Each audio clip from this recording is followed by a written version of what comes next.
Hello everyone, today I'll show you how to change the ray tracing setting in Arc Raiders.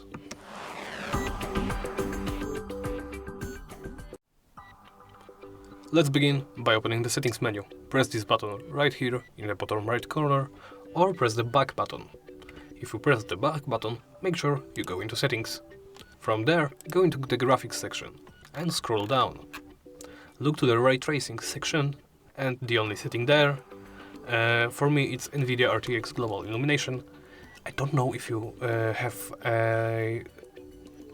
if it changes depending on your graphics card, but I guess so. As you can see, it's set by the default to dynamic medium.